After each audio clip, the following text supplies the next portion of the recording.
Episode 19, Glass of Joe podcast. I'm PJ Glasser, joined as always by Joe Malfa. Joe, it is October, so we definitely have some baseball to talk about. Before we get into that, we got to talk about the Stanley Cup, and we were all over the Tampa Bay Lightning. Everybody was. If you remember back to when we had Joe Beninati on, he said the same thing, and that was going back to that was end of May, early June now, right? Mm-hmm. Said the same thing. That team steps off the bus, and you're looking at them like, we're in for a rough one tonight. Did you see John Cooper's hat that he was wearing, the Virginia hat? I was just going to mention that. That was my favorite story that I saw on SVP after they won the Cup when he did his post-championship interview. He was wearing the Virginia hat. SVP came on and said, I had a question written down to ask you about UVA, but I scratched it out thinking, all right, these are hockey guys. Maybe they don't pay attention to college basketball. And then he comes on the air wearing the UVA hat, and they talked about it, and he said, I don't really know much about college basketball. None of my team really does either. He mentioned Nikita Kucherov. Nikita Kucherov's a Russian. He's never watched a college basketball game in his life.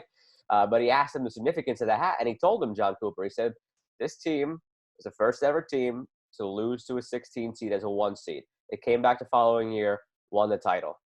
Mind you, still the defending champs, separate note because of no March Madness this year. So they're two-time defending champs. But he told it to his team, and it was something that he just clung to the whole off season, that we can be this same team. And they were. They ran through it. There was really never a doubt. I mean, they did not face really adverse situations the whole postseason. They just continued to roll through, and very deserving champions. Absolutely. And now as we dive into the MLB, I ask you, I think the Dodgers might be the next team to fit that mold. They've been so dominant for the last 7, 8, 9 years. And I'm just wondering, Joe, if the Brewers were to beat them, they kept it pretty close last night. They have a couple of their relievers out for this series, which definitely hurts them. I just wonder, though, if the Dodgers do lose tonight, it goes to a Game 3, and they were to fall, I think you have to hammer the Dodgers next year to win the World Series, because then I think if they lose this wild card series to the Brewers, now that they have Mookie Betts, people feel like that's the missing piece. I think you got to look at this team and be like, year after year, they're right there. We always pick them to at least go to the World Series, if not win it. And they just can never get past the hurdle of winning it. They've had trouble even getting to the World Series the past couple of years after making it back-to-back. And I don't think they'll lose to the Brewers, but if they were to, I think then you have to hammer LA next year.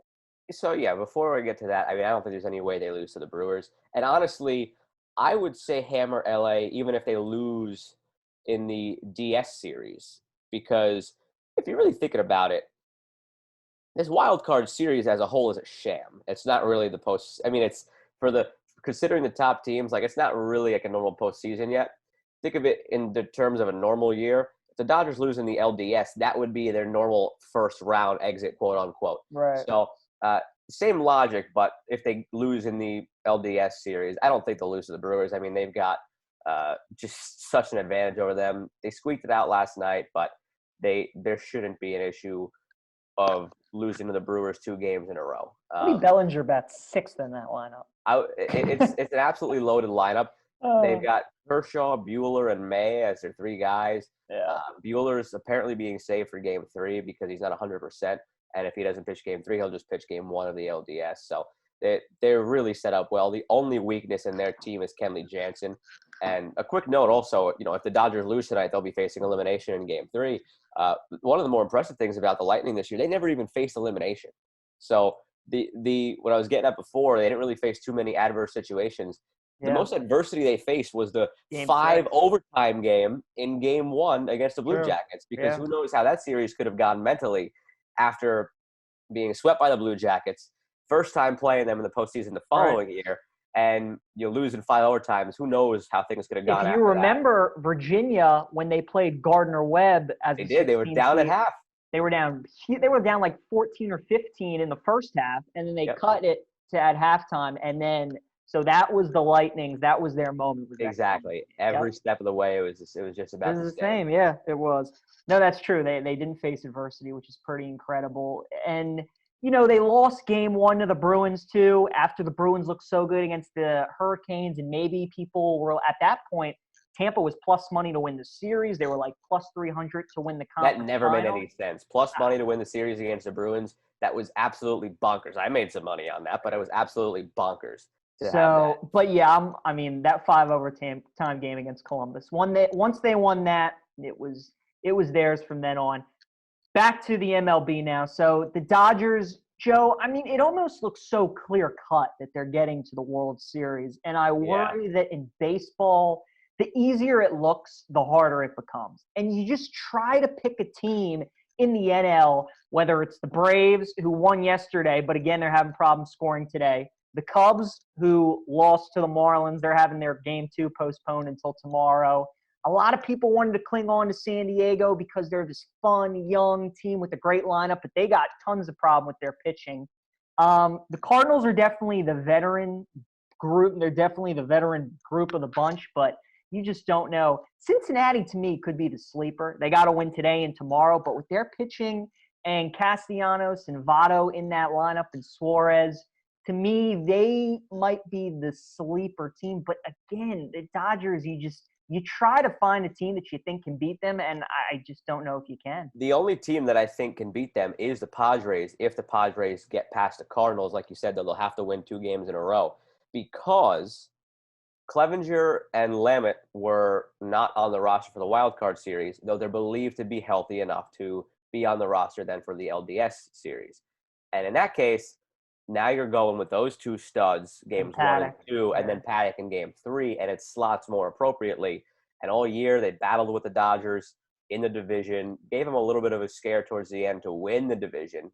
Didn't obviously come to fruition, but they were there with the Dodgers just about every step of the way.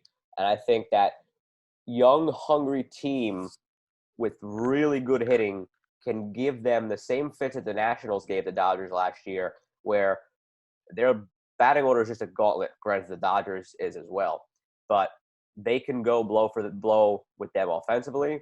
Right. Their first 3 starters can just about match up with the Dodgers' first 3 starters, and it could be a really interesting series. But after that, I mean, you look at the bottom half of the bracket, Cubs, Marlins, Braves, Reds. I don't see any of those teams giving the Dodgers a run. And again, the difference here, 5-game series versus 7-game series. A lot easier to be upset in a 5-game series.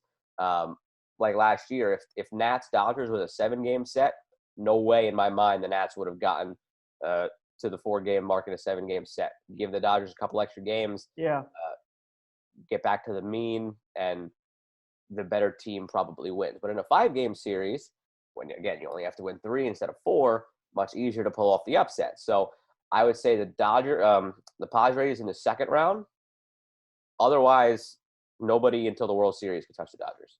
Yeah, I mean, that's fair. You bring up the Nats, and, it takes a team like that to beat the Dodgers because their starting pitching is so good. And in a short series, they use Corbin to come in and clean up those middle innings. Yeah. So the Padres, they got Zach Davies, who's pitching today, who they like a lot. So if they go to the DS, they can use him in that kind of Corbin role.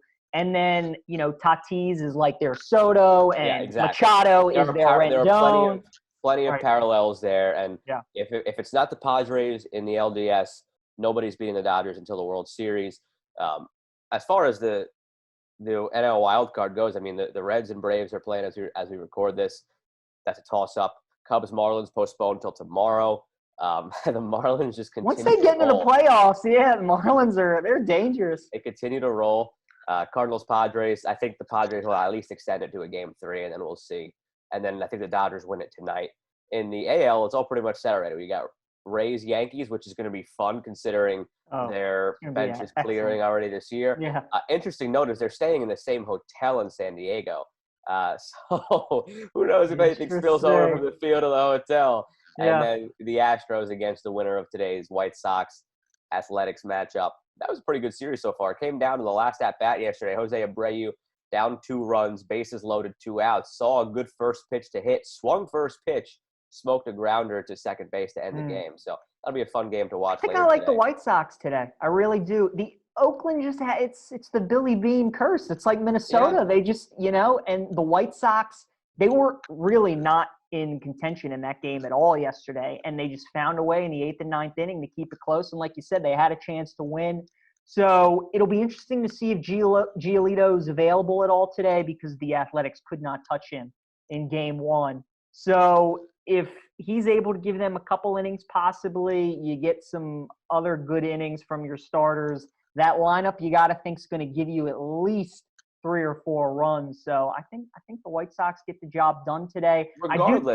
Regardless, though, I think the Astros beat whoever comes out of that. Oh, I think it's the opposite. I think the A's or the White Sox will beat the Astros. I think the Astros got that little edge to them now that they're in the postseason, and I think they come out and they're not going to win the World Series and full revenge tour of after everything that happened to them in the offseason. But they seem to have an edge against the Twins. They know how to win playoff games. Some of their guys still aren't even up to 100% hitting yet. Altuve has slumped the whole year. I feel like we've been waiting for him to break out of that slump the whole year. And maybe now, but I think things are coming together for the Astros to win in a 5-game set. Same thing where I don't see the Dodgers losing until the World Series unless they get upset in the LDS. On the flip side of that, I see the Astros winning the LDS, but I don't see them beating either team that comes out of the other series. So I think the Astros will win the LDS, but they will lose to the Rays or the Yankees. So flip side of the Dodgers, where I think they can lose in the LDS, no shot at losing in the LCS. I think the Astros will win the LDS, but no shot at winning in the LCS against the Yankees or the Rays. You know, I told you at the beginning of the year, Rays-Dodgers was my pick when we were doing the preview. But in baseball, it's so hard for the 2 top seeds to meet in the World Series. And you just look at the NL, and you just got to think the Dodgers will make it. And even though I do think the Rays are the best team in the AL, you look at the way the Yankees lineup hit against the Indians in those first 2 games. I think we're on that collision course that everybody wants, Yankees-Dodgers. You know, the Yankees pitching still has some question marks after Cole, and definitely in the back half of the bullpen when it's not Britton and it's not Chapman. But their hitters get up for the big matchups. I mean, you saw what they did to Bieber. They got Carrasco out of the game early. Snell, Morton, Glasnow. I mean, that's as good as a 1-2-3 as it gets in baseball. You have to think they'll be up to the challenge. They'll be ready for it. And because the Rays don't get that advantage of playing in the Trop, that dump that they're so used to, and you got to play in a neutral site in San Diego, I really think it helps the Yankees. I really do. Absolutely. And I don't know who I like to win that series. I really don't. I will go back and forth. I think it goes 5, but I don't know. Again, I think the Rays are the better team, but I just don't think both number 1 seeds will make it to the World Series. So I think I might have a slight lean to the Yankees in that. I got the Yankees for sure in that series. Might go 4 or 5, but I got the Yankees, and then I got the Yankees over the Astros. So we get all the matchups we want along the way. Sure. Yankees-Rays to settle what happened in the regular season. Yankees-Astros to settle some history. And then Yankees-Dodgers, which we've been wanting for years, and it just still hasn't happened. But look, for as much as I didn't care about the regular season, the switch flipped the other day where I'm into baseball again for the postseason. Quick question: is Yankees-Dodgers about the biggest possible matchup that you can have in American sports? I'm thinking Cowboys and Patriots. I'm thinking, Duke Carolina meeting in the Natty would be big. If you had like the Iron Bowl or Michigan-Ohio State in the Natty, that would be big. But Dodgers-Yankees might be the biggest. Dodgers-Yankees, it's not like a real rivalry anymore, though. So right, but it's New York and L.A. and it's those New York brands. And L.A. and it's the brands. But I think Lakers-Celtics is a bigger finals draw that we just missed. Okay. I think any of those rivalries you mentioned in college sports, it's different because the college sports audience isn't necessarily as expansive as the MLB audience. But I think I would sign on the dotted line more for a Iron Bowl title game, like you mentioned, than I would for a Yankees-Dodgers World Series. I think I'd be even, talk about the brands of the cities and those teams, even though there's not necessarily a rivalry. I think Lakers-Knicks, if the Knicks ever didn't suck, would be a bigger deal than Dodgers-Yankees. Absolutely. There's some other bigger ones, but it's right up there. It's right up there. Now, hockey, we know it doesn't get the love that it deserves. The night that the Lightning won the Cup, it wasn't even one of the top 3 stories featured on SportsCenter that night, Right, which is right. ridiculous. But I think Blackhawks Rangers would be up there as far as the matchups go. Again, Yeah. different audience, not as popular in the U.S., but that would be even a more marquee matchup than Dodgers Yankees, just because of Chicago, the New York history there. market. Exactly, the market's original six. So there's other ones. Yankees Dodgers, two insane brands, two teams that spend like crazy. We've been waiting for that for years, and it hasn't happened. So it would be a huge deal. Don't get me wrong, but I think there's other things that maybe I personally would want to see more. Right. And think would be a bigger deal than Yankees Dodgers. It would be great, too, to see if they make it to the World Series. They just announced that 11,500 fans will be in attendance. We know if this was a normal year, I mean, the A-list celebrities at both those games sitting behind home plate. Be interesting to see the stars that fly out to Texas if that is the World Series. That'd be something to see. Joe, you talk about A-list, our celebrity this week, about as big as it gets. The great Mike Lupica, world-renowned author. It was great getting to talk to him. Broke down the MLB postseason a little bit, NBA Finals. He was very sympathetic with you as a Jets fan. That was a lot of fun. So enjoy the interview with Mike Lupica. That is coming up. What a thrill this week to have world-renowned New York Times best-selling author, the great Mike Lupica. Mike, thank you so much. Really appreciate you joining us. How's everything going? Everything's fine. Thanks for having me. Not a problem. Now, as an author, have you found these stay-at-home orders, have you been able to get more work done than you normally would be able to? Yeah, I've actually been even more productive over the last 6 months or so than I normally am. I take great pride in being pretty productive, but I've been writing more than ever before. I'm just this morning writing a new my third Sonny Randall novel, character created by Robert B. Parker. And yeah, our it's funny. I've talked to a lot of writer friends, and our lives haven't changed that much in terms of our professional life because we go upstairs or go into a part of our house or in a cottage and close the door and write a book. So it hasn't really made me feel as if my professional life has required any adjustment. Mike, I grew up in the New York area, reading your stuff, listening to you on the radio. Between that aspect of your career plus being an author, you've been a man of many hats. And have you enjoyed one role more than the others? Well, to quote my late dear friend and mentor, William Goldman, who wrote The Princess Bride, Butch Cassidy, and All the President's Men, I just always wanted to tell my stories. And I started out telling them in the newspaper, and then it was just a natural progression, I felt, to begin writing fiction.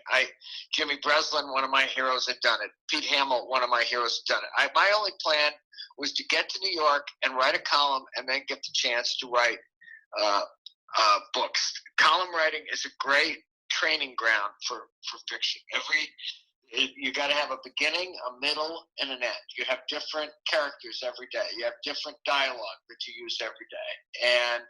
And the thing that it taught me the most is you got to just sit down and do it every day. That my friend Harlan Coben says the only thing you can't fix is an empty page. And that's been a kind of a guiding comment for me for the last 35 years. Now, Mike, I know you're a huge sports fan, huge baseball fan. How excited are you to watch these wild card series? Obviously, it's been such a unique baseball season. We're getting games all day today, all games tomorrow. What interests you most about the baseball postseason?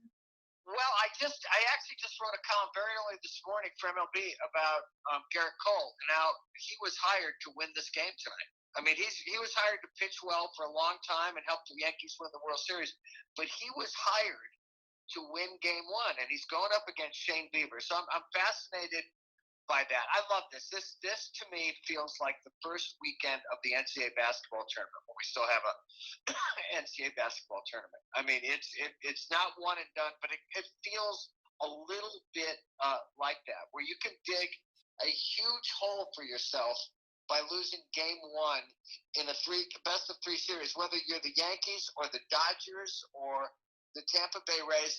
This to me is I know purists don't like it. I'm gonna when I'm done writing today, I'm gonna put my feet up and start watching games, but particularly circle Bieber versus Cole, because as great as Cole is, the kid from Cleveland, he won the pitching triple crown this year. Wins, strikeouts, earned run average. So I think it's going to be great. Reggie Jackson always used to say, you got to win. If you're a Yankee, you got to win 11 games in October. Well, whoever wins this year is going to have to win 13 games because they've obviously added a fourth round to the playoffs. That's true. Now, do you think that anybody can challenge the Dodgers in the AL, and who do you like to come out of the AL? Oh, I think the AL, it feels a little bit like the NFC in pro football. Mm-hmm. I think that the Rays are as tough and out as I've seen recently in baseball. The Oakland A's, they may be due.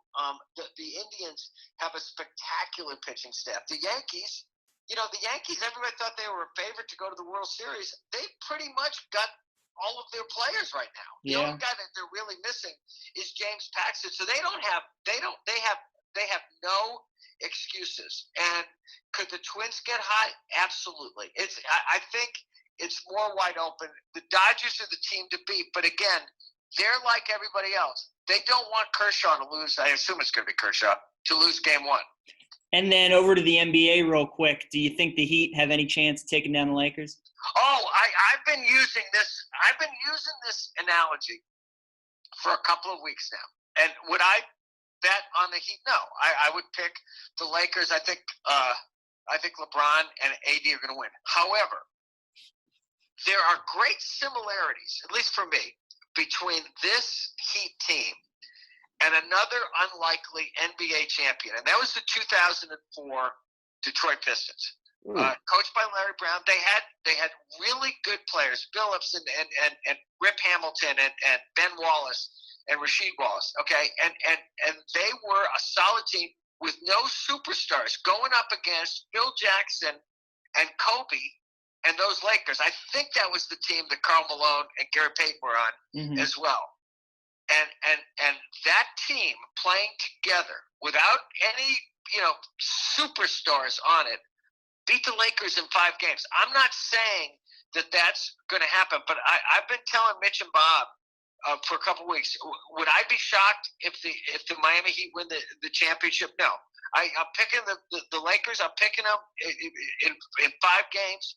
But the Heat have been such a wonderful story, and oh my God, what a great storyline! I mean, LeBron going up against Eric Spoelstra, the Lakers going up against a team put together by Pat Riley. It's all you could have hoped for from bubble ball. Oh man, I mean I haven't watched the Stanley Cup last game of Stanley Cup last night. Yeah. Yeah, it's been as much of an all-you-can-eat buffet as you can get, and it's interesting with LeBron against the Heat, don't you think something great has happened almost every night in the pretty much? I do. Yes, it all started with the Suns really in the regular season, and then it's just all carried on through the playoff. I mean, it's been great.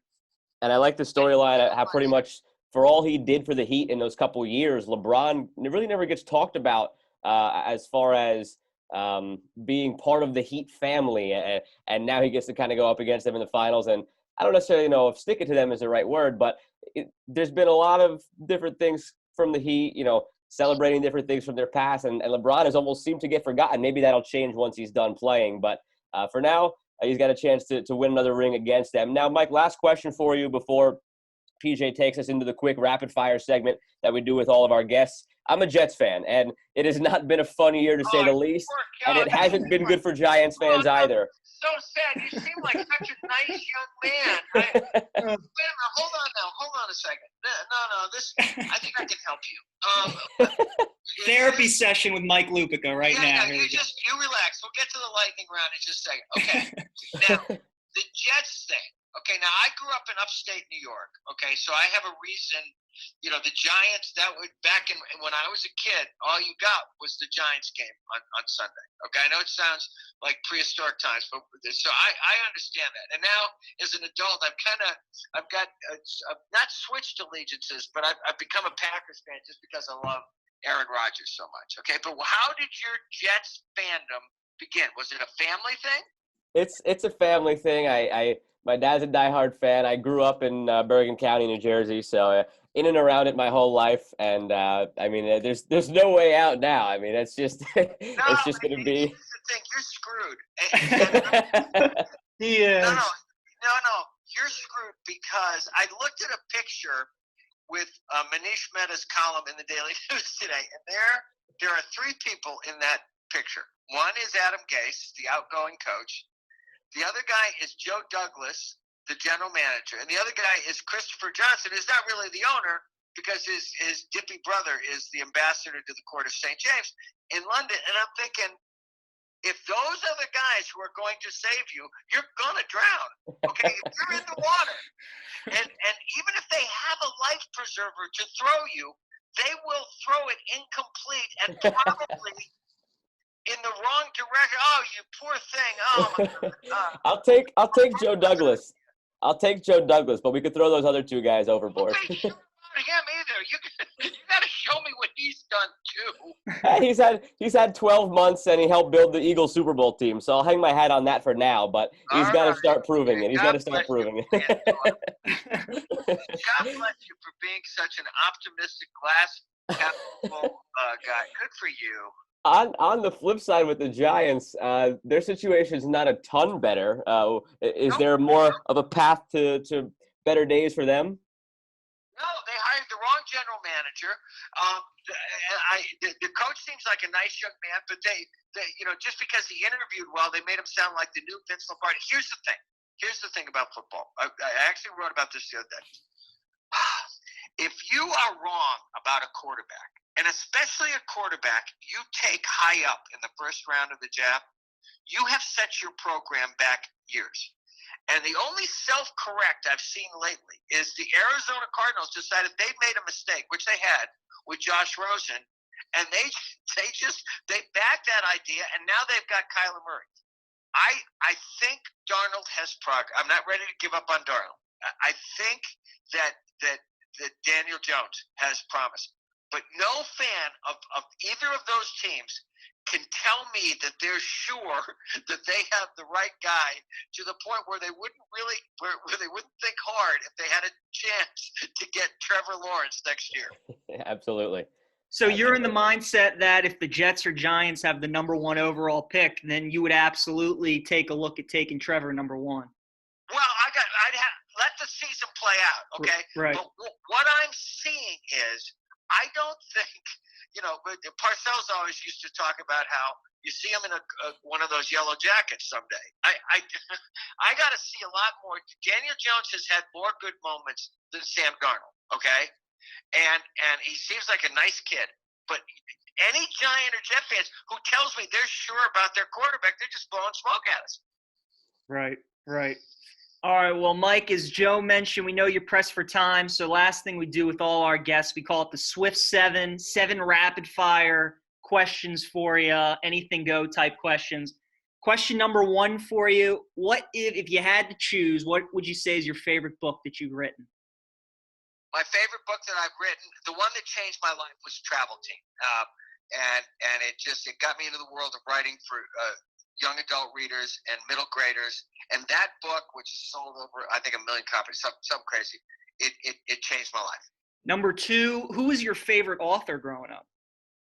My favorite author growing up, and when I was little, was it's an unusual name, Claire B., an old basketball coach who wrote the Chip Hilton novels. And they were about a lot of the themes that I write about in my books for kids, apart from my mysteries, okay, which is friendship and loyalty and teamwork. And those were the books I read to my little boys before they could even read. So and then afterwards it became, once I read The Princess Bride, it's read Bill Goldman. That's, as I tell my kids all the time, it's one of the great stories in the history of stories. Number 3, who is your favorite all-time athlete?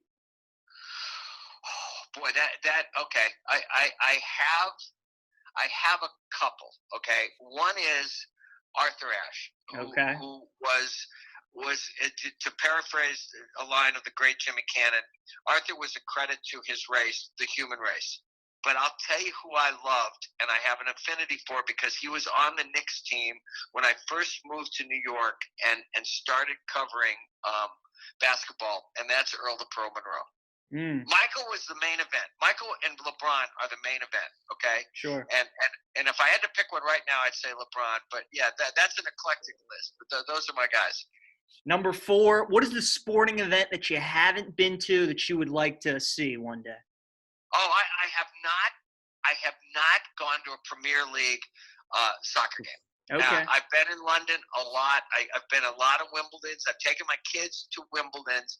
But my youngest son especially was a great high school soccer player. He made me come to love this sport. And, yeah, I don't even care where it is, Chelsea or Arsenal or Liverpool.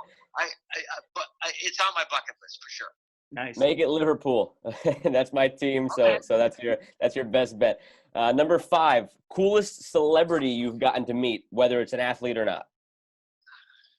I don't know if it's the coolest celebrity, but Larry David's a friend of mine. And That's a good one. That's a good one. It sure is fun knowing him. He made me a line of dialogue in Seinfeld a long time ago, and and we have played golf together, and we text each other. Yeah, Larry David. It's a good one. You talked to me about being a Jets fan. He's longer suffering than I, but Yeah, he's giving him up though. He hates Woody Johnson now. Well, that's a good thing. That's in the boat of most of the fans. Number 6, favorite city you've been to? My favorite city you mean inside or outside the United States? You can do both. Totally open. Yeah. One of each if you want. New York's the greatest city in the world, but I will tell you, I love London. My kids and my wife know this. You could set me down anywhere in London and just say, "We'll see you in a couple of hours," and I just start walking around, and I'm completely happy. All right, last one, and you made it through the Swift 7. What is your favorite movie of all time? My favorite movie of all time is Butch Cassidy and the Sundance Kid. All right. Very nice. Well, Mike, we really appreciate it. We know you're busy writing a new book. Obviously, a lot of sports going on. Enjoy the baseball, all the football. It was really nice getting to talk to you. Stay safe. It was really fun being with you guys. Good luck with this thing, okay? Keep at it. If it's good, the world's going to find it, and it may change your life. So you stay at it, okay? Appreciate it, Mike. Appreciate that a lot. Go Jets. Okay, bye-bye. Bye, Mike. Once again, the great Mike Lupica, kind enough to join us. Joe, I was going back and forth with him over email every couple of weeks, and he was just so kind, saying how busy he was, but to stay after him. And finally, we were able to get about 15 to 20 minutes with him. It was great talking to him. And, I mean, he was right about a lot of things. The MLB postseason, he says Garrett Cole was brought to New York to win a game like he did against Bieber. And then he was talking about the NBA Finals. He was comparing the Heat-Lakers series that we have right now to the Lakers-Pistons series, which I thought was a pretty good – great comparison. Yeah. Great comparison. And you know, it's just a shame. Obviously, as we record this on Thursday, we saw the game last night, and you wonder about the status of Dragic and Bam. It looks like Goran maybe can go if – No, he's out. Is he out? He's out, yeah. He tore his completely? plantar fascia. He's out. Oh, okay. So he is out. Bam is still questionable for game 2, but we see what happens. Joe, everybody's writing the series off, and we both like the Lakers to win, and I still think they will win. But I do think the Heat are going to keep it competitive. I mean, their team is deep. You saw Kendrick Nunn come off the bench yesterday, and he gave them a nice little spark. It's tough when one of your stars go out mid-game, and you have to adjust on the fly. The Lakers sense that, and they gain momentum. But you did see down the stretch at that game, the Lakers were in cruise control a little bit. Now, they did have a large lead, so they could afford to do it. But you just wonder if the Lakers, knowing that the Heat aren't at full strength, if they take their foot off the gas pedal just a little bit, and maybe Miami can steal game 2 here and possibly make it a best-of-5 series heading down the end of the way. What do you think? As I'm looking at it, he tore his plantar fascia, which is confirmed. They're still holding out hope. Right. I think that's what I saw Woj was still saying. Holding, yeah. I'm seeing here they're comparing it to Joe Johnson. He tore his plantar fascia in game 2 of the 2013 first round. He went on to receive an injection, and he would play later in the series per Bobby Marks. So I guess it's possible, but you hear torn plantar fascia, and even if he plays, he's going to be a shell of himself. I don't think they keep it close. I thought this was a 4 or 5 game series written all over it. Now with the injuries, not 100%, hearing LeBron talk after last game that he was mad at his guys for even celebrating for as much as they were up late in the game, after the game when they won, like he's locked in. There is no doubt in my mind at this point that this is a sweep. I honestly do not see the Heat. Don't even see the Heat competing in another game. Not even competing in another game. It's going to be 3 straight games, double-digit score lines, and that's about it. It's done. It's absolutely done. Wow. Oh, I think Miami could win a game, possibly 2. Shot at 2. Absolutely no shot at 2. They'll win 1 if Hero and Robinson are just microwaves one night, but no shot they win 2. I don't know. Miami's a deep team. Now, they have a problem with Anthony Davis. A lot of teams do, but especially them. And especially if Bam isn't healthy. But the Heat were off last night. Hero wasn't himself a little bit. Jimmy Butler did not play his best game. Butler picked up a knock, too, with his ankle. Yeah, he did. Spoelstra, we were all calling this guy the best coach in the NBA after the Celtics series. So I feel like just because one game the Heat got blown out by the Lakers, even though they lost some guys, you can't discredit that. I trust Spo is good enough to win 1 game, possibly 2. If everything goes right, Spo has a great night. Hero goes off. Robinson goes off. They still might win by like 4. Maybe 1 game, but there's no shot this series goes beyond 5 anymore. Not with the injuries. 0%. There have been too many times in this bubble where one team has totally gotten written off and then they've come back. But health was never a question. Health was never a question for those teams where they were totally written off, and none of those teams were going up against the Lakers. It was teams that were healthy, teams that were going up against teams that they were either better than or evenly matched with, and it's never been a series where it was a total mismatch, first of all, and then second of all, you throw injuries into the mix. It's done. Right. Throw in the towel. We'll see what happens. Game 2 tomorrow night. That should be we'll see if the Heat can make it any close and make that a series. Now if health was there, Lupica, that the comparison he made to the Pistons series was spot on, because that team didn't have any stars. Billups, Hamilton, Wallace. Granted, they benefited a little bit because it was the Lakers' 4th final in 4 years, kind of running out of gas with Kobe and Shaq, and towards the end of that. So that played a role in it, but very spot on comparison that they don't really have a star. They were a hard-nosed team, and they just took it to the Lakers. But this Lakers team, just stars of a line. We've talked about this. There's no stop. They're going to win. Yeah. I just think the Heat can make it competitive. If they were healthy, if they were fully healthy, I would say they would win 1 game. No shot at winning 2. We shall see what happens.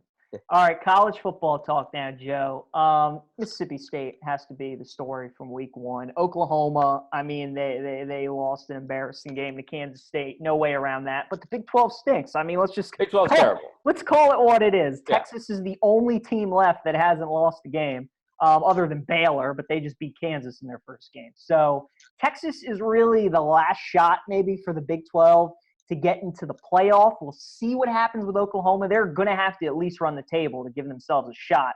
But you feel like those are really the only 2 teams left with the chance. We got to talk about Mississippi State, though, because Mike Leach, we talked about it last week. What a storyline. I didn't bring it up, and it's my fault for not bringing it up. I had a conversation with one of my friends from Maryland through text where we kind of have our own little pool that we just amongst ourselves, friendly bet between the 2 of us, where we pick a few games every week, including 1 lock of the week and 1 upset of the week.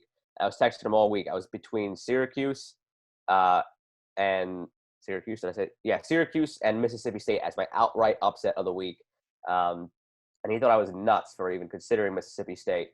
But first game for LSU, new quarterback after everything last year. Mike Leach is a madman. He's got KJ Costello now, so he's got SEC talent, a legit quarterback. That game had at least a close game written all over it, and I thought about pulling the trigger on Mississippi State outright upset. They are going to be a dangerous, fun team to watch. Well, this year, but then in the upcoming years, when Leach gets his guys, Because he's been in Pullman, Washington, and Lubbock, Texas. Now he's in the SEC. He's in Starkville, but he's in the SEC. And we saw the guys that Dan Mullen was able to bring there. I promise you there are recruits around the country watching that offense, quarterbacks going like, I get to throw the ball 70 times a game, receivers thinking I get to catch the ball 15 times a game. He's going to get his recruits. His teams have always been able to play complementary defense, and being in the SEC, he's going to get some studs on defense. So I think Mike Leach, man, it could turn Mississippi State into something.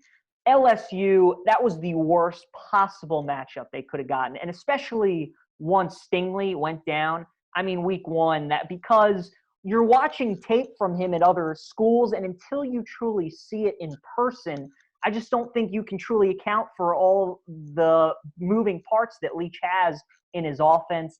I will say this, Joe. I think the one thing that will hurt Mike Leach from turning Mississippi State into a championship-level program is the fact that his teams just can't run the ball. At a certain point, you have to be able to run the ball. He'll put up points on everybody. They'll score touchdowns. They'll be competitive. But it's what's plagued him his whole career. When it comes down to it, you have to be able to run the football, and his teams just never have been able to. So because of that, I think his ceiling will always be 9-3, 10-2, but he won't win the big games. It's possible. I think we'll have to see as he gets his recruits in. Now, you wonder, he's been a guy who has adapted his offenses. He's tweaked things. He's continued to evolve. Is that the next step in his evolution, now being an SEC country, now knowing he's going to have to do some things differently? If he has that talent, if he has a good running back recruit that he brings in, does he scheme things up to get him more involved? We're going to have to wait and see how he evolves mentally with his offense. But until we see that evolution, I think you're right. That is going to hold him back until we see him kind of just break out of the mold a little bit where it's only air raid.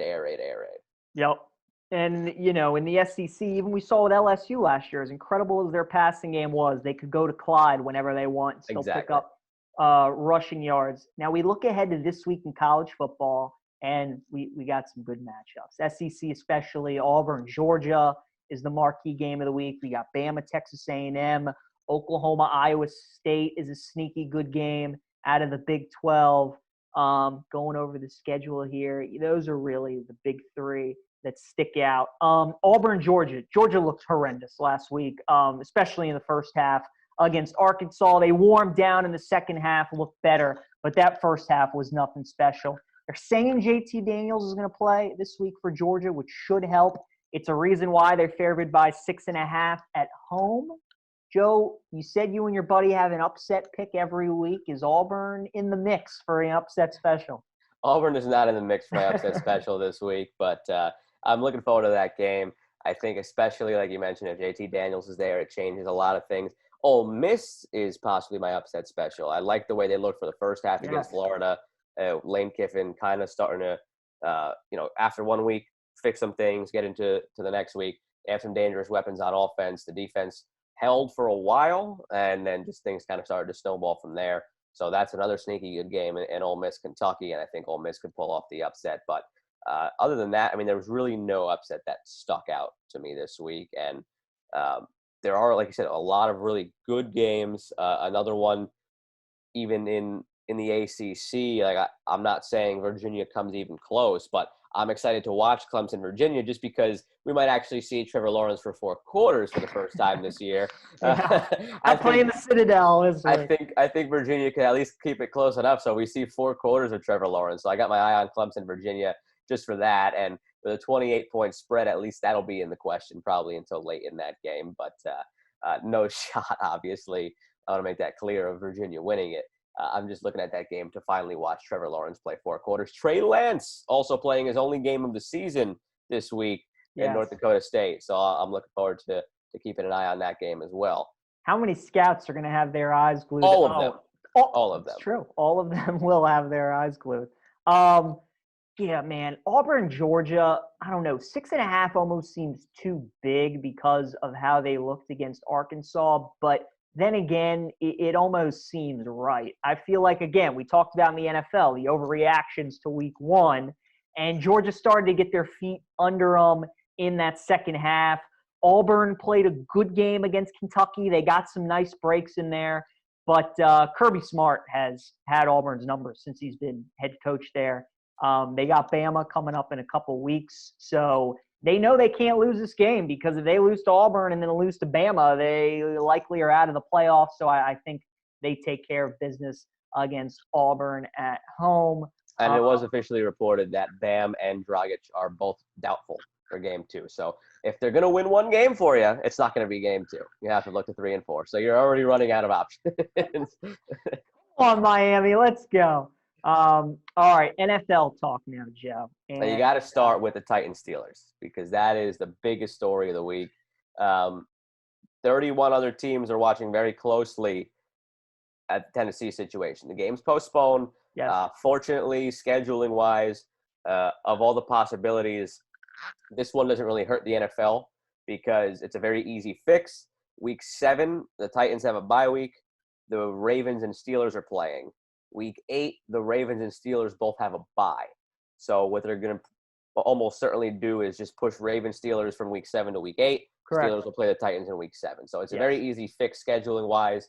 There's Yep. no crazy moving parts. So that's fine. And the best news so far is that Minnesota, it looks like, hasn't really Yes. contracted much, which is great. That's obviously something we were so curious about with football. 4 days out. Exactly. Yes. 4 days out, So- nobody's tested positive. So Minnesota's in the clear. Right. The refereeing team from the game in the clear.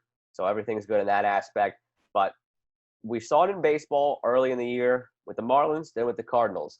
And then we never really saw it again after that. Yeah. So I'm not saying you needed the first one to get out of the way, but getting the first one out of the way does help the rest of the league, because now the Titans could basically turn around and say, here's what happened, here's how we handled it, here's how we move forward. And now the rest of the NFL has that blueprint. It was always the not if, but when this happens, and then how will we respond to it. And Correct. the Titans are now laying the groundwork for that, and the rest of the league paying close attention. So hopefully this is a one and done sort of thing. Doubt it. It's probably going to come up again at some point in the season, but at least we've seen how it's handled. It hasn't been a big issue so far, at least, and it continues to seem like they dodged something more major. But again, it was just a reminder of how this year is going to go, and that the first 3 weeks being clean were fortunate, not necessarily going to be the norm, and we'll see where it goes from here. Yeah, no, definitely. The first 3 weeks, I mean, they got by unscathed. There was nothing, and that was great. But like you said, what's great about this is that it's an easy schedule fix. So, you do everything you just said, which I'm sure they will, and then they should be back on track. We'll talk about our two teams. We got to talk about the Monday night game, Ravens-Chiefs. Then we got the game of the year, Jets-Broncos tonight. Yes. So, look, Ravens-Chiefs, I'll say this. Because there's been so much talk now about how nobody's going to beat the Chiefs. Most people thought the Ravens were the best team in football, and after what the Chiefs did to them, ridiculous. Now no way the Chiefs should have been moneyline dogs in that game with no fans. No way. Well, I thought that Chris Collinsworth made such a good point on the Packers-Saints game, and the biggest advantage with no fans always credits the great quarterbacks. When Aaron Rodgers and Pat Mahomes and Russell Wilson go on the road and they don't have to deal with crowd noise, how are you going to stop? There's a reason the Packers have scored 40 points a game in each of their first 3 games. So I thought that was a great point Collinsworth made. I'll say this about the Ravens. The Ravens can beat the Chiefs, but there are 2 things that they have to do. They have to stop trying to unleash Lamar like he's Mahomes when they face each other, because he'll never be Mahomes. He was never Mahomes, and he will never be Mahomes. You ran the ball for 60 yards on the first drive of the game. You got to 2nd and 3 and 3rd and 3, and you threw it both times. You had to settle for a field goal. Your second drive, you ran it for 12 yards. It got negated by a penalty. You were then 1st and 20. You started to throw. You had to punt. The game was over. Until the Ravens run against the Chiefs, which I don't understand why isn't that the blueprint, because you do it against the rest of the league when you're 21-1 against every other team not named the Chiefs. But for whatever reason, the Ravens try to match up Lamar with Mahomes when he's just simply not that. But here's the other thing on top of that, and this is the argument that I have with our esteemed movie critic Ryan Wormley, that whenever Lamar has a deficit, first of all, they need to continue running the ball and not abandon the run. No question. That's the first thing. So that is not Lamar's fault. 1,000%. But beyond that, Lamar simply cannot do it. He as great as he is never going to be that guy who can just sit back like Mahomes. It's not a knock on Lamar. It's just a praise of guys like Mahomes and Deshaun Watson. He's never going to be a guy who can just sit back there and all of a sudden throw the ball 50 times. His success in the passing game is built on his success in the running game. If he's not putting the ball in Mark Ingram's chest, pulling it out, and then hitting Mark Andrews up the seam, he's not as effective. Every time that they've lost in an important game with Lamar at quarterback, it's been the same blueprint every single time. Right. They lost to the Niners that game, right? No, they lost to the Chargers in the playoffs. Sorry. Yes. The They lost to Titans the Chargers in the and playoffs. then the Chiefs 3 times. Yes, the Niners game, that was just another close game. The Right. Bills game last year, another close game. So that's what I meant to say. The other times that they've nearly lost, those teams have been able to stop the run, not be afraid of the pass, and move Right. forward. The games Right. they've lost against the Chiefs, the Chargers, and the Titans, they've fallen behind. They've become one-dimensional, and it takes away that putting the ball in Ingram's chest, pulling it out, hitting Andrews up the seam. That play can't be stopped. And Correct. because you don't know if it's going to be Andrews up the seam, Ingram running over left tackle, Lamar pulling it and running it, Lamar pitching it to Gus Edwards. There's so much that can happen out of that. But when they have to abandon that, it's not as effective. And the other thing is they just don't – this was a mistake in the draft this past year. Not necessarily a mistake. Patrick Queen was a pick they needed, a pick they went for. But their mistake was not going out and adding another legit receiver. Duvernay is a fun piece. He returned the kick for a touchdown. He's a good, fast slot guy. But they also need a legit go-to receiver like a DeAndre Hopkins. I'm not saying it's got to be that kind of guy. But even take a Michael Gallup from the Cowboys, for example. Just a guy who's a big body, you can throw anything on the route tree to him. No, I agree. Rely on him. You need that because Hollywood Brown is not that. So in the games where they fall behind like this, that's what you need to help. But I think that's why when you say Lamar can't do it, I think a big part of it is his personnel. Oh, I don't think he'll be able to do it even when he has the personnel because I don't think – I think he can. I've watched Lamar enough in the 2-minute drill to know when he can throw, he can throw. I think we've seen it in the Titans game, in the Chargers game, in the Chiefs games. When the teams have dared him to throw is when he's missed the throws. Right. Because he just doesn't have that capability to be a Mahomes or a Watson. Again, incredible otherworldly player. That's just not in his toolbox yet. He could develop it, and if he develops it, forget it. No stopping him. But he doesn't have it yet, and he hasn't shown signs of developing yet. Maybe it changes with the personnel, but he doesn't have it yet. So they do have to make sure they go get that personnel. That's why I didn't really consider them as a team that could knock off the Chiefs yet. On their best day, on the Chiefs' worst day, sure. But on paper, 8 times out of 10, 7 times out of 10, I'm going with the Chiefs in that matchup.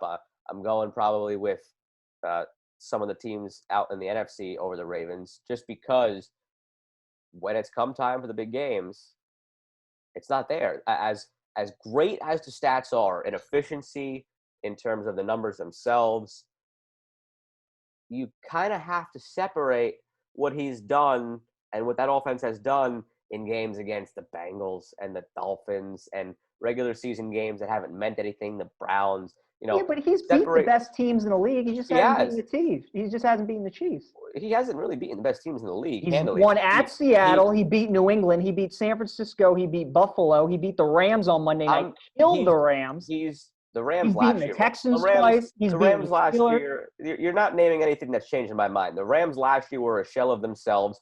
The Texans last year were nothing, and we're seeing that now. The Steelers last year had Duck Hodges at quarterback.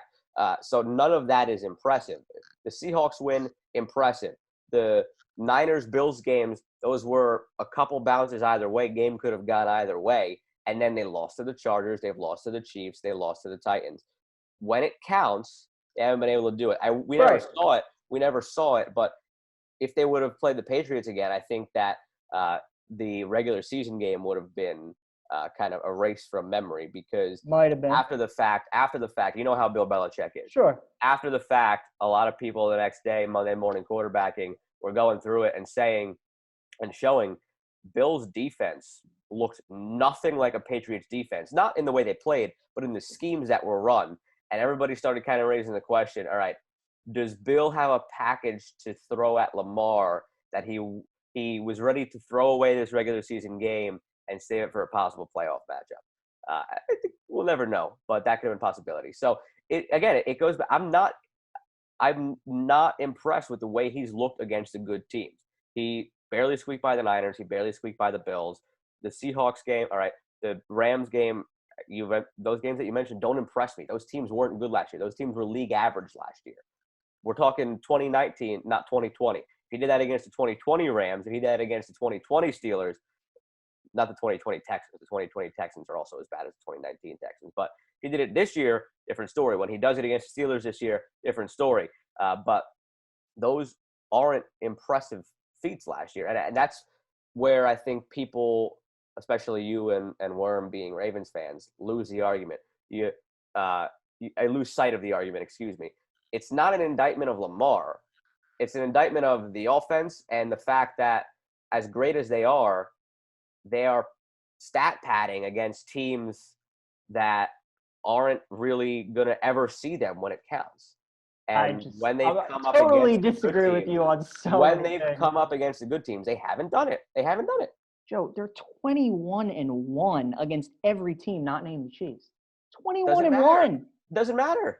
It doesn't matter. 21-1. It does not matter. I don't care about the record. I'm caring about how they performed, and they have not performed well against good teams. They haven't done it. That's just not true either. I mean, all those teams, whether it's the NFL, the average margin of defeat is 3.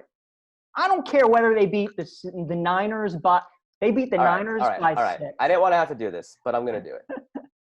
We're going to go game by game last year. Week 1, Dolphins, terrible team. Week 2, Cardinals, terrible team. Week 3, lost against the Chiefs. Week 4, lost against the Browns. Week 5, beat by 3. The Steelers beat. I don't care about the win. We're talking about. That's why you play them. We are talking about this team being able to beat the good teams when it counts. Beat the good teams. Beat the good. You just said beat the good teams. Beat the good teams when it counts, but they're not even beating. When they're playing the good teams, they are barely winning or not winning. It's a win. But the Steelers. I'm continuing to go here. The Steelers, not a good team last year. Right, beat them by 3. The Bengals, terrible team last year, worst in the league, beat them by 6. After that, the Seahawks, great win, 2 touchdowns on the road. Give you that one. Okay. After that, off a bye week, beat the Patriots. Give you that one. Okay. Then again, Bengals, horrible team. Texans, horrible team. Rams Texans last year. were 6-3 when they played them. They were the third best team in the AFC when they played them. If you think the Texans last year were good, then I don't know what to tell you. I got some beachfront property to sell you in Nebraska. Same thing with the Rams, who they beat the following week. Then the Niners squeaked by 3. The Bills squeaked by a touchdown. Well, a lot of people thought the Niners were the best team in football. The Bills were coming off Thanksgiving. They had 3 extra days to prepare, and the Ravens were coming off a Monday night game. They're winning, which is all that matters. But I'm just saying, pump the brakes on this team that is unstoppable against any other team who's not the Chiefs, because their resume, wins are wins, but it's not like they were out here just demolishing all these other teams. They were last year. They were demolishing them. I just went through it. They didn't demolish any other good team. They demolished plenty of good teams. All right. I mean, they demolished plenty of good teams. I mean, if you Look, think we'll never agree on this. I see what you're coming from. If you think the Rams and the Texans were good last year and the Steelers were good last year, I don't know what to tell you. Beating an NFL team by 40 points, that doesn't impress you? I don't care whether they were playing the Jets or whether they were playing San Francisco. I'm not saying it doesn't impress me. I'm saying they're not doing it against the good teams. Those teams weren't good last year. But they were beating the good team. They don't have to beat the good teams by 40. They're beating them. That's all you have to do. PJ, you missed the point. I'm not saying that they are struggling against I'm not saying that they're not beating the good teams. They're beating the good teams. But I'm saying we're acting like these Ravens are invincible. They are squeaking by razor's edge the good teams with a bounce either way. So it's not something where it's this team is unbeatable. Why can't they figure out the Chiefs? This team has cracks and struggled against teams last year that they shouldn't have as well and squeaked by the good team. It's not like they are pacing the field where we should be surprised like, oh, why can't they get past the Chiefs? That's all I'm saying. You're so wrong on this, but it's okay. We got to move on. All right. We got to move fan. on. You're the Ravens fan, so Look, one of us is biased. I get what you're saying. I do. I get what you're saying. My other point in the Ravens-Chiefs game, if they're ever going to beat the Chiefs, they have to change their philosophy on how they play defense. You cannot blitz Mahomes as much as they do. You have to rush 4. You have to hope that you get home with 4 guys, and then in the secondary, you have to just make plays, but you can't continue to blitz them. And then, all right, we got your Jets-Broncos game this week. Oh, forget it. I'll let you have this one. Do you think the Jets can win? The line has swung in their favor. I hope they don't. I don't really care. I mean, it's – Well, Gaze likely will be fired if they lose. So. Hopefully. We will see what happens. I still can't believe that. And it's – I've had this argument with – not argument. I've had this discussion with non-Ravens fans. And anytime that I've had this discussion with non-Ravens fans who also follow every game of the league, it's a normal discussion. But whenever I have it with Ravens fans, it's the end of the world. Look, it's got to be because you guys are homers. It has to be. I just know how when they're at their best, nobody has shown me that they can beat them. They have not played the Chiefs at their best running the ball like they do versus every other team. When the Ravens are at their best, they have never been beaten. Against the Titans, they didn't. The other best teams in the league. The other best teams in the league have stopped them. That's, just to use a quick little analogy here, Shane Bieber won the pitching Triple Crown and is going to win the Cy Young, but he played this year with the scheduling quirks. He played the Royals. He played a ton against all these Tigers, the Pirates, the Tigers. Right. So then he goes up against the Yankees in the Shark Tank and got his ass eaten and was just totally destroyed. Now, that's what is reminding me of the Ravens. They're feasting on any team that's good to bad. Whenever they're going up teams that are in their weight class or just above their weight class, which I think the Chiefs are, they're squeaking it out, and you're seeing an even matchup. They're not a team that is going to run away from the league. They're not. Never expect. Right. They're not going to run away from the league, especially the Chiefs. But I think you're. I'm just saying. My thing is just there should not have been a surprise Monday night. I'm looking at Twitter, and anybody who's not a Ravens fan was like, okay, Ravens fans are acting shocked, like this was some revelation. Was not shocked. I mean, I thought we could lose. Maybe you weren't. I thought we could lose. Ravens fans were acting shocked, like, oh my goodness, how can we keep losing to the Chiefs like this? What is wrong with us? It's just that you guys aren't that team against teams when you're playing in your weight class. That's all.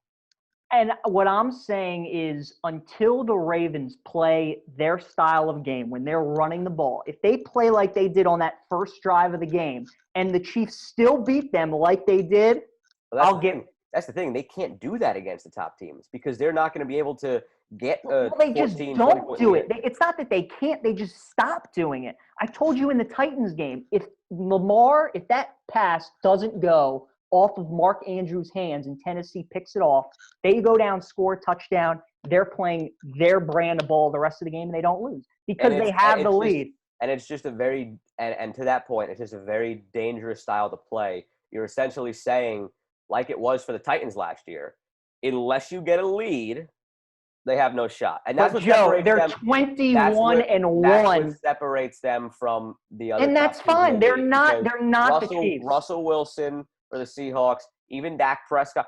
Look at last week. Now the Falcons are choke artists, but do you think the Ravens are coming back like that in a game like that? No. Right. Because Lamar can't just sit back and. But are they losing? But are they behind like that to any team but the Chiefs? That's the thing. They have had troubles against good teams. They have. They beat those teams, though. They beat them. Oh. In the big games against the good teams, they have had the troubles, and they are squeaking by. They are not a team like the Chiefs who can run away from the league. It's as simple as that. I'm not comparing them to the Chiefs. They are two different teams. That's what makes it such a great matchup, is because the Ravens will never do what the Chiefs do, and the Chiefs will never do what the Ravens do. That's what makes it unique. What I'm saying is the one time that the Ravens played their game against the Chiefs was the first ever matchup between Lamar And they and still Mahomes. lost.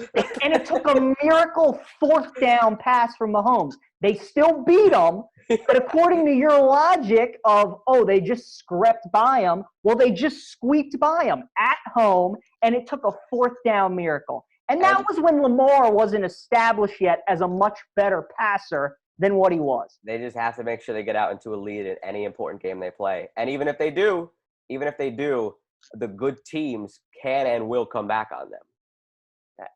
Look. You got Lamar 0-6 whenever he's faced a 10-point deficit. You've got Pat Mahomes, who has won 6 straight when trailing by 10 or more at half.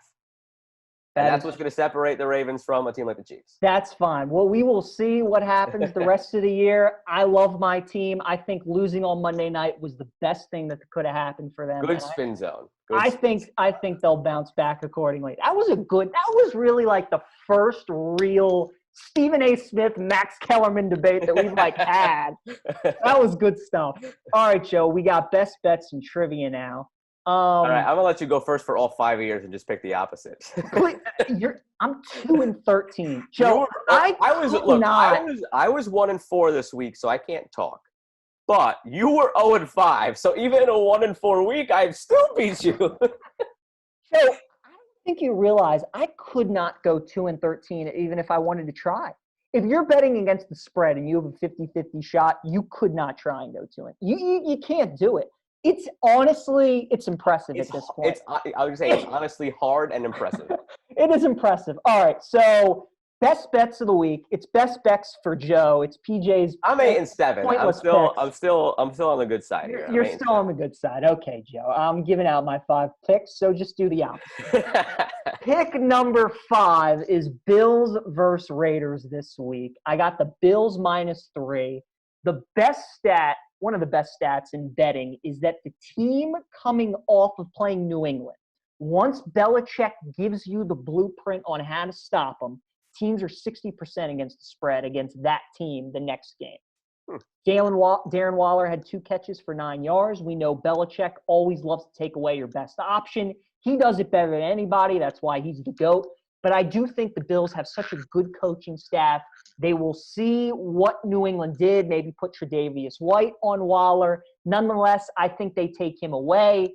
They limit Josh Jacobs. And it's been well documented how well Josh Allen has been playing. Again, it was the Jets and the Dolphins the first 2 weeks. He was great against the Rams for most of that game. Second half, he definitely struggled a little bit. But I do like the Bills, especially at the number. If they win by a field goal, you get the push. So I like Buffalo. That's not a bad pick, and that's a really good stat as far as the Belichick thing. Wouldn't even thought about that. Before I make my pick, just want to make a point here about reverse line movement. Yes, go by it most of the time, but sometimes you have to just step back and look at it. You mentioned it in week 1 with the Bills and the Jets. Yeah. And, I mean, it was clear as day that the Jets were not coming within 2 touchdowns of that game. This past week, there was reverse line movement in the Bucs-Broncos game. And I'm sitting here saying to myself, okay, you're just making this easier for me by shortening the spread for the Bucs. Sometimes you just have to look at it and think of it from a football perspective. There was no way in hell the Broncos were coming close to the Bucs in that game. They were starting a backup quarterback. Yes, they had to go to Rippon during the game, but was the difference between Driscoll and Rippon anything? Nothing. It was nothing at all. The defense for the Broncos has not been good. The running game hasn't been there. The Bucs are only getting better each week. So just wanted to make that note about reverse line movement. Sure, in some game, if it's a week 8 game, Packers, Bears, divisional matchup, and you think conventional wisdom is got to be on the Packers -6.5, and then all of a sudden you get the reverse line movement. All right, think about it there. But when it's a game like that, just let your eyes tell you what's going to happen. Same thing like with the Jets in week 1 against the Bills. Let your eyes and your knowledge tell you what's going to happen. It's something where, sure, maybe 7 out of 10 times it'll go your way, but use your brain and pick out those 3 and don't just blindly follow the reverse line movement 10 times out of 10. Anyway, now that that's out in the open. Oh, also, don't also be scared by certain big lines. like last week when you were scared of the Colts 11.5 against the But Jets. see, we were And I told you, regardless of the couple of picks that killed the Jets, that game should have been 50-something to 7. They put Brissett in for the whole fourth quarter. So while there were a couple things that the Jets could have done earlier on, all it would have meant was the Colts would have played it into the fourth quarter, and it would have been an even uglier bloodbath than it was. I said I would have been comfortable with that game all the way up to 17. Lord knows what the spread is going to be in a few weeks when the Chiefs and the Jets play. Holy crap. Is that game in Kansas City? Not like it matters, but is it in I don't Kansas think it City? matters. I think it's in Kansas City, but I don't think it matters. But like when that week comes around, if it's anything That'll other be 20 than and a half. if something it's right around there. if it's this side of 23.5, I mean, I'm taking the Chiefs. All the way up to 24, I'm taking the Chiefs in that game. There's no number too big for certain teams. Now, to my number 5 pick of the week. I'm going the college rank because last week I didn't have any college picks, so I wanted to go back to the college ranks to start off this week. And little action here that, college on the road, but is it really the road like normal? Oklahoma giving 7 on the road against Iowa State.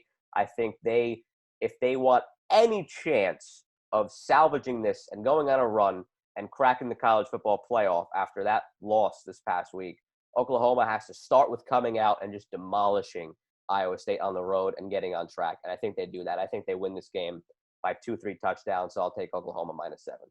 I've looked at that game for a while, and interestingly enough, Oklahoma lost to Kansas State the year before, and Iowa State was the team they got the following week, and they beat them by 1. Yeah. So I think that's a lot of the reason too why that game is -7. A lot of people think Iowa State's a pretty good team, but that's a no play for me. I would be on Oklahoma though as well for the bounce back. I'm going to college as well, going to the Big 12 as well. My number 4 pick of the week. Texas Tech +2.5 against Kansas State. I think because Kansas State beat Oklahoma again, and if they win by a field goal, then you're a winner on Kansas State. I feel like a lot of people will be on them. Texas Tech should have beaten Texas they should have beaten them. So I think they'll respond well. I think they'll play Kansas State tough, and I'm taking the 2.5. I would take the points because again, like we saw in the Texas Tech game, it could be a late 2-point conversion. It could be the difference or something. So I got the Red Raiders +2.5. I'm going back to the NFL for the other 4 picks here. That was the only game that I really wanted to hit on for college. Start with the Saints on the road against the Lions. The Saints are -4. The Lions haven't been bad. They went on the road. They beat the Cardinals. But I just cannot for the life of me see the Saints losing 3 in a row. And 4 is not a number that really scares me. Sure, they could come out and the Lions could backdoor cover and lose by 3. But I feel pretty good about 4. And you see 4 as obviously a common number in the league all the time. So worst case, maybe you get a push. But Saints have lost 2 in a row. They looked fine, and they looked like they were going to win that 2 weeks in a row. They looked good, looked like they were going to go on to win, and then they blew it. If not for the Taysom Hill fumble against the Packers, I think the Saints win that game. Things were going their way. So it's not like they've been playing poorly. They just haven't been playing timely is the way I'd put it. Not poorly, but they haven't been playing timely football. I think the Saints come out, clean everything up. Michael Thomas is questionable. Whether he does or doesn't, I like them -4. I'm back to the NFL as well, my number 3 pick. I got Eagles +7 against the 49ers. Eagles are 0-2-1, but they're only a half game out of the NFC East, so they still got a whole lot to play for. San Francisco, everybody was on the Giants last week, including you, because of how decimated their team was. And I just feel like now after that performance against the Giants, maybe people don't think the Eagles are that much better than the Giants. And I think a lot of people think that the Niners will steamroll the Eagles at home. The Eagles are a pretty good road primetime team. I remember last year when they went to Lambeau and beat the Packers on a Thursday night when they were struggling to start the season. They needed that game. The Eagles know that they need this game. At the very least, I think they keep it close. 7's a big number. And because it's 7 and not 6.5, you get the push with the touchdown. I like Philly +7. All right. Like I said, all the rest of mine are in the NFL. I stay with another road favorite. Cardinals at the Panthers, only a 3-point spread. Now, I think this is a big overreaction to the Panthers going on the road and beating the Chargers. which I thought last week had upset special written all over it because the Chargers don't impress me. I think Herbert only came out and performed as well as he did against the Chiefs because you see it all the time. There's no film on him. They're preparing for an offense run by Tyrod Taylor. And then not only was Herbert in there with no film on him, but they ran a totally different offense with concepts they had never run with Tyrod because they wanted to try to make it as easy for Herbert as they could.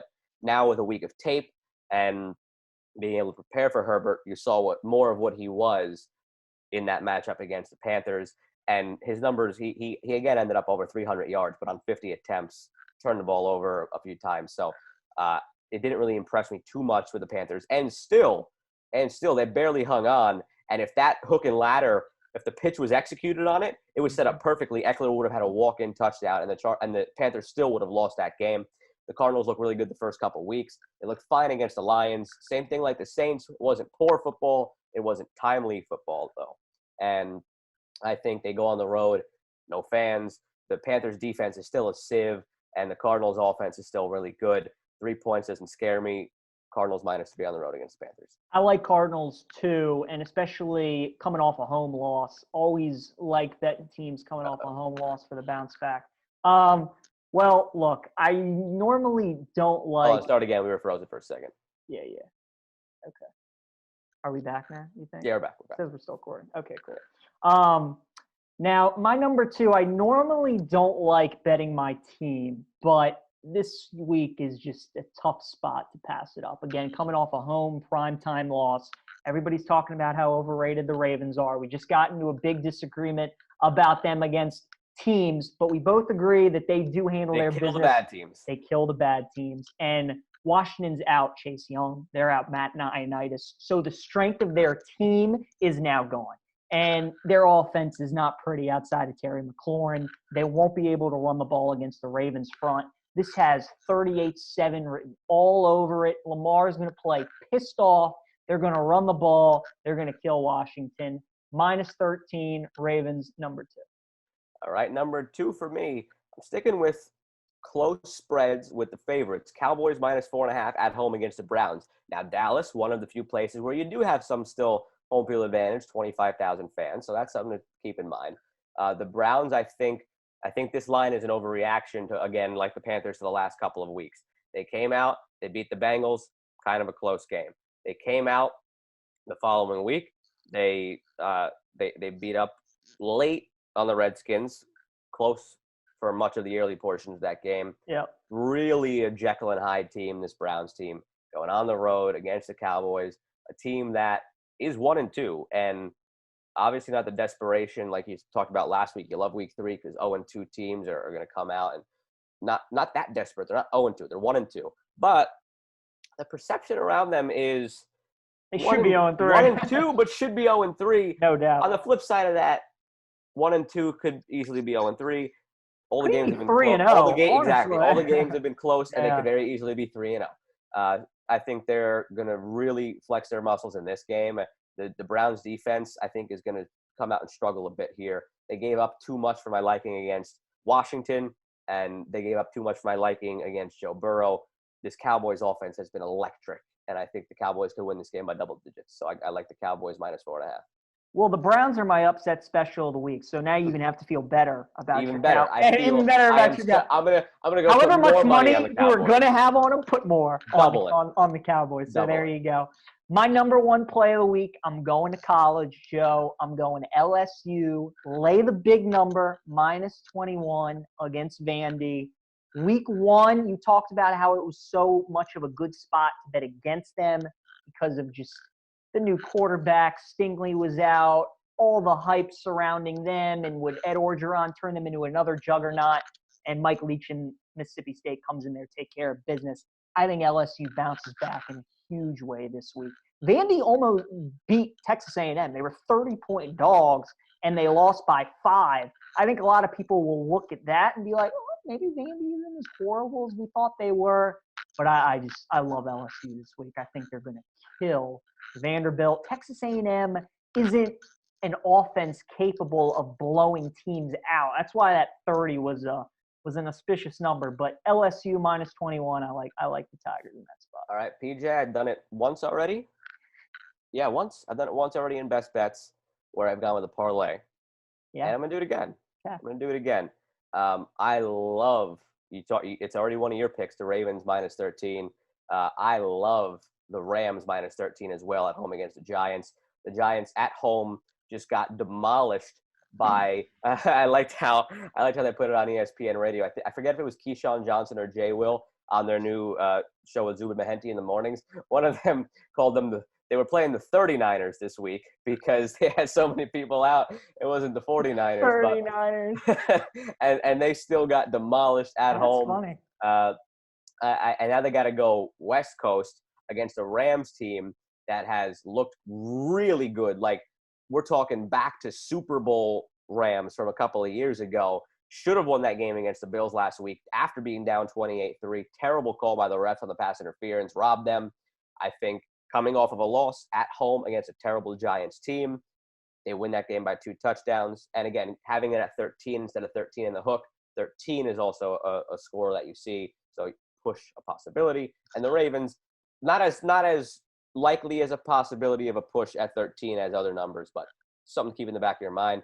And then the Ravens, like you said, that's a game they come out and they win by 3-4 touchdowns. So absolutely certain about the Ravens, but I didn't want to just make it the Ravens alone like you did. I wanted to add a twist to it. So I add the Rams into it as well. And this is just going back to me like we were talking about last week. Big numbers don't scare me if the matchup is right. And to kind of illustrate that point, parlay of the 2 big numbers turns it into a plus 260 odds pairing these 2 together. And again, like I said, the Giants absolutely demolished last week at home against a depleted 49ers team. Now they have to go out west coming against a team that's coming off of a loss. And the Giants defense may very well be the worst defense in the league. And the Rams may very well be the best offense in the league outside of the Chiefs. You've got an argument to be made Packers. there. You got an argument to be made there between the Packers, Cowboys. So there's other conversations to be had, but they're up there as far as the best offenses. So both of those teams, same number, minus 13, turns you into plus 260 odds if you parlay them together. I like the Giants to cover this week too, so you got another good spot with the Rams. The way I look at it, Joe, is you got to figure that everybody in their survivor pools this week will be taking 3 teams. Everybody will be on the Ravens, everybody will be on the Rams, and everybody will be on the Packers. I can't see Atlanta keeping it close with the Packers. I can't see the Ravens keeping it close with Washington football team. I think the Giants don't think they're going to beat the Rams. But if you remember last year, week 4, it was the same spot. The Rams were double-digit favorites against the Bucs at home. Everybody took them in survivor pool, and they lost. Yes. First of all, feel even better about this pick because you're questioning it. Right. Second of all, last year's Bucs team was way underrated. Jameis Winston led the league in passing. They had a great offense. Their defense finished number 7 in the league. And the Rams last year were a shell of what the Rams are this year. And they were a shell of what they were the previous year. But now it's back to those Rams that made the Super Bowl. So that's why I feel fine about it. And this Giants team can't polish the shoes of the Bucs team from last year. That's how bad this Giants team is, even though that Bucs team was only 8-8. So that's why that game crossed my mind. It crossed my mind, and the Rams have in the last year struggled in games like this. But this isn't last year's Rams. It's back to the year prior's Rams, and I feel good about it. It's trivia time, something I have been pretty good at, and I like the best bets picks. 8.5 to 5.5. I can never remember who goes the week. Oh, I went first last week with the French Open question, so I'll give you your question. All right, let's do it. It is NBA Finals time, Joe, so I gave you an NBA Finals question. As we know, LeBron James has been to the Finals a lot of times. He's been to the Finals 10 times. He first got to the Finals in 2007. He's obviously in it this year. Between those 14 years, 2007 to 2020, the 13 years, the Lakers, Heat, Cavs, Warriors, Spurs, and Celtics have all made the Finals multiple times. They've all been there twice or more. There have been 4 teams in that span when LeBron went to his first Finals and now that have been to the Finals once. Okay, not necessarily have won it, but they have been. I got where this question's going. Could you repeat the teams that have been there multiple times just so I write them down and don't repeat those teams. Sure. Lakers, Lakers, Heat, Heat, Cavs, Cavs, Warriors, Warriors, Spurs, Celtics. Spurs, Celtics. Yep. Spurs, Celtics. And I'm writing it in the Google Doc that we have shared, so you see what I'm writing down, just so Perfect. there's no funny business going on here. All good. Lakers, Heat, Cavs, Warriors, Spurs, Celtics. Those 6 teams multiple times. You want the 4 teams from 07 till now who have only been there once. Correct. Okay. Go ahead. All right. The Raptors are the first and foremost easy one. That is correct. Yes. Okay. That's a tough question. I really like it.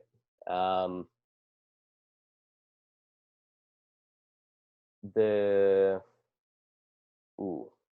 Magic. Magic, correct. Magic Lost lost. to Kobe's Lakers. Yes, they did. That is 2. That was the tough one. I didn't know if you'd get, so that was a good one. That was a tough one. Interesting. Okay, so who have the Warriors beaten? They've beaten the Cavs. 1 minute remaining. The Heat lost to the Mavericks. They're another one. 3. You got one more left. And then the Heat. Who have the Heat beaten in the finals when they played? 50 seconds left. Got plenty of time. Oh, the Thunder. They beat the Thunder. Oklahoma. Joe, well done. Quick. Yeah. Didn't even get to 45 seconds. Yeah. You knocked them all out. That is correct. The Magic, the Mavericks, the Thunder, the Raptors, the 4 other teams that have been to the finals from 2007 to 2020. All right. 6.5. Right. You're on the board. 2-run homer from the Braves, so they're up 3-0, bottom 8, going to top 9 with a 3-run lead. Okay. Just going back to our baseball conversation from earlier, so they're going to get past the Reds. So the sleeper team that we thought the Reds can be will go take a long nap until next season starts. Now my question for you, on another note of a team that was eliminated, the Minnesota Twins have lost 18 consecutive playoff games, which is unfathomable, PJ. That's Unfathomable. That's pretty bad. Now, I want you to give me the other longest active game losing streaks, not serious losing streaks. So we're going to discard the NHL because there's really no streak that stands out above the rest. So we're discarding the NHL. I want you, and in the NBA, there's only one streak that sticks out. Okay. So I want you to give me the one NBA team that has the longest active game losing streak. And I want you to give me the 3 NFL teams that have the longest active playoff game losing streak. Because after that, again, it's a very clustered pack. But there's 3 teams that are at least a couple games above the rest of the pack. So the 3 NFL teams and the 1 NBA team. You don't have to give me the number of their streak. That would just be very mean of me. But just give me those 4 teams, and your time begins now. All right. Well, the Lions and Bengals are 1,000% two of them. They are. The Bengals have lost 8 in a row, and the Lions have lost 9 in a row. Ooh, other NFL. So you said 1 more NFL, 1 more NBA, 1 MLB. No. Just 1 NBA, 1 MLB. 1 NBA, 1 MLB. Gotcha. I'm sorry, 1 NBA, 1 NFL. Only 30 seconds gone. You got a minute. Yeah, the NBA is going to be the tough one because, I know the Kings haven't been there in forever, but I think they won. And again, it's not the longest streak of not being there. It's how many playoff games were lost, like the Twins. Right. So who's gotten swept recently? You got 40 seconds remaining. I'll go with the Nets. The Nets are not the team. Okay. The other NFL team, the Bills. The other NFL team is the Bills, 6. Wow. All right, so you got the NBA team remaining, and you've got 20 seconds. 20 seconds, NBA team. You only use who's 1 gotten strike. swept? I mean, the Timberwolves. Nope, 2 strikes. And 5 seconds. I mean, 4, is it the Knicks 3, or the Hawks? 2, I'll go Hawks. 1. Not the Hawks. So Is the it the trick Knicks? here, nope. Okay. The trick here was a lot of those teams have not even been in the playoffs as many times to have a losing streak. The team is the Pistons. The Pistons have been in the playoffs 3 times since 2008, and they've gotten swept all 3 times. And in 2008, they lost the last 2 games of the series to the Celtics. They have lost 14 consecutive playoff games. Wow. The Pistons. Wow. All right, we pulled one back, 8.5 to 6.5. We pulled one back. That was a good one. I was surprised I got all 3 NFL teams. I knew the Lions. The NBA after the Pistons, it's a bunch of teams with like a single-digit pack. The Right. NHL, we've talked about the parity in the NHL. It's a bunch of teams in a small single-digit pack. The NFL, it was the Lions with 9, the Bengals with 8, the Bills with 6, and then beyond that, the Dolphins and the Washington football team with 4, the Ravens with 3, the Browns with 2. So after that, there was nothing significant. Just those 3 NFL teams stood out. So gave you those 3, gave you the Pistons, 4 teams. Most of our questions are usually 4 or 5 answers, so I figured that would be good. But you got the NFL team, so impressive pull in that aspect. Well done. All right, so you closed the gap. You're 2 back on me. I got a 6-game lead in the picks, so Yeah. we're good there. That's only going to keep growing, trust me. I hope so. Again, my picks, the opposite of my picks for everyone. Take the Raiders this week. Take Kansas State. Take the Washington football team. Take Vanderbilt. And take the 49ers. Yeah, and for You mine, got that, Joe? For mine, take the picks because we're 8-7 here. We're 8-7 here. The one college game we like -7 Oklahoma at Iowa State, bounce back. And then the NFL, we got 3 teams, small single-digit favorites. We got Cowboys home -4.5 against the Browns. We've got the Cardinals on the road, 3-point favorites against the Panthers. And then we have the Saints, 4-point favorites on the road against the Lions. Number 1, my second time doing it this year, we go to the parlay, +260 odds. The Ravens and Rams, both -13 against the Washington football team and the Giants, respectively. All right. Joe likes some blowouts in those games. Absolutely. Well, look, I'd be glad if you won that parlay because then the Ravens won comfortably and I took the Rams in Survivors. So there you go. And one of my Survivors, week 4 is the try to thin the herd week, and you actually have to pick 2 teams. And I have not used either the Rams or the Ravens, so I'm sitting pretty with the Rams and the Ravens. You know, I bet you there is 1 or 2 guys in every league this year or this week that bets that Jets-Broncos game because you know you're not using those 2 again. It's tough to pick tonight's game, but if you do get it, you got a huge leg up because you get to save the Ravens, Rams, and Packers, who everybody else will be picking. Yeah. No, it's fair. It's really risky, but I look at I Survivor. think the Jets are going to win. Next time we're recording, we're going to be on here talking about the 1-3 Jets, baby. PJ, I sadly think the Jets are going to win tonight, too. I know you do. I really think they're going to. I really do. I'd be a lot happier if they lost and there's a pink slip. Better yet, there's not even a pink slip on Adam Gase's desk tomorrow. He goes to the facility and he can't even type his code in. That's what I'd hope for. You know, Joe, the campaign that's biggest in your heart isn't Biden and Trump. It's Eric Bieniemy 2021. That's what you want. Eric Bieniemy or Arthur Smith, one of the 2. Okay, very nice. Well, Joe, that was fun. Mike Lupica, pretty cool getting to talk to him. Very good stuff. Week 19 in the books. It's October, playoff baseball. Week 4 of the NFL, week 5 of college football. Here we go. Let's have ourselves a good week, Joe. Good talking to you, buddy. You as well. All right, do it again next week.